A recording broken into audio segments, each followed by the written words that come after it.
Now, first of all, very quickly, James, what is a sales qualified lead? So a sales qualified lead, also known as a SQL, is where you're nurturing the lead that little bit more. It's not a cold web lead. Some Hmm. people call it hot leads.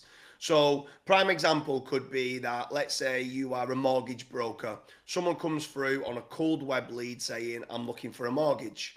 Well, you need to know certain information like, okay, what size of mortgage do they want? Are they working at present? And there's certain parameters in place that lets them know whether it fits or whether they don't fit. So, prime example, if they're not working and they want a £500,000 mortgage, there's no point in even sending it to the mortgage broker. They're not going to get a mortgage. Hmm. So, what you're doing, it's not just generating an inquiry or a lead. A sales qualified lead is exactly that. You are qualifying the lead before you're giving it to the salesperson. Yeah. Otherwise, and then so many people now are starting to ask for SQLs. So many people are wanting to do that lead nurturing. And there's so many different ways now that you can do it with regards to multi-step forms, with regards to AI, with regards to different blog posts, top of the funnel, and you're working them down. There's so many different ways of how now you can nurture those leads into being SQLs. Yeah, so we'll obviously list a few different methods that you can actually use to turn just web cold leads into actual SQLs. But what a few things I'll just rattle off a list, right? So you can do like video sales letters. So if you are running Facebook ads, for example, and you are selling something that's high ticket, high valuation, it's going to be very hard to get somebody off of Facebook to then be able to trust you to then spend £5,000 with you, for example. So in that case, you might decide to actually run a video sales letter or a VSL. And at that point in the VSL, you're basically like listing pain points, why they should actually invest that money with you, what they're actually going to get. They're then turning from just a random person off of Facebook into somebody that's actually interested to actually somebody that might actually purchase from you. So that's one way of doing it. A multi-step form. So obviously James mentioned before, but instead of just asking for name, email, telephone number, and inquiry, you can ask certain questions. Like for example, when are you looking to get this job or service done? Is it within the next 2 to 3 days? Is it within the next 5 months? Is it within the next 2 years? Because if somebody's actually just putting in within the next 2 years, they're probably not that interested. So you might decide to not spend as much time trying to nurture that lead just yet.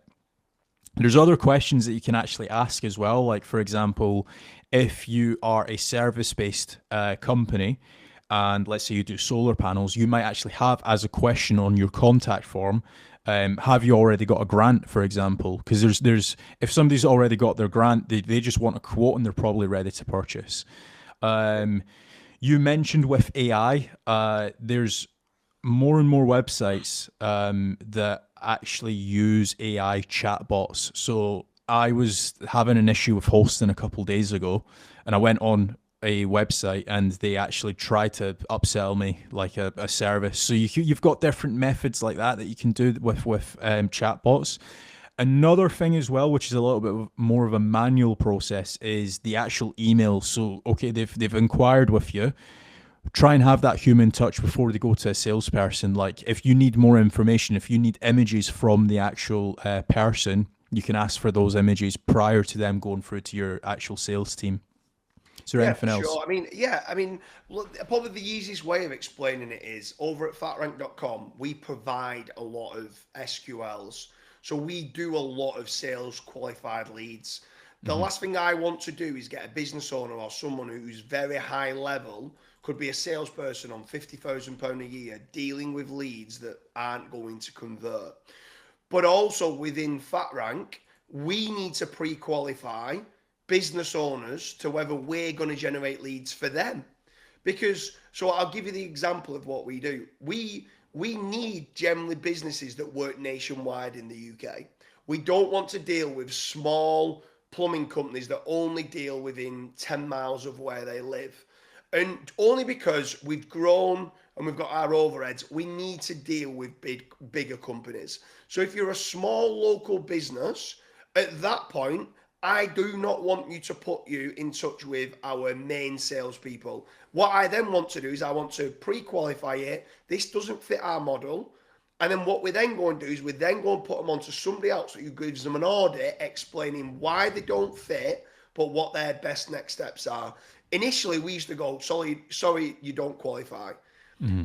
And then we started getting some negative feedback. Like, I've just filled you information saying we don't qualify. Why?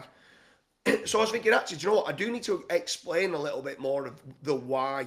So a cold web lead comes in. Every business owner wants more leads. Every business owner. Obviously, of course they do, because everything flows downstream after lead generation. You want to be generating more leads to become oversubscribed so you can start raising your prices. You can stop working with those nightmare clients that might not be paying the bills or paying it late or demanding lower prices. You can get rid of them with the Pareto Law 80-20 rule, and you can up your prices. So everyone wants more inquiries.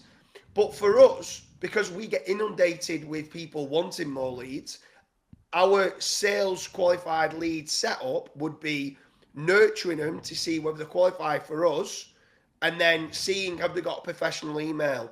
Do they have testimonials online? Do they have case studies online? Would I place an order with that company? Because if I wouldn't place an order with that company, well, majority of the customers probably wouldn't place an order with that company and they go elsewhere.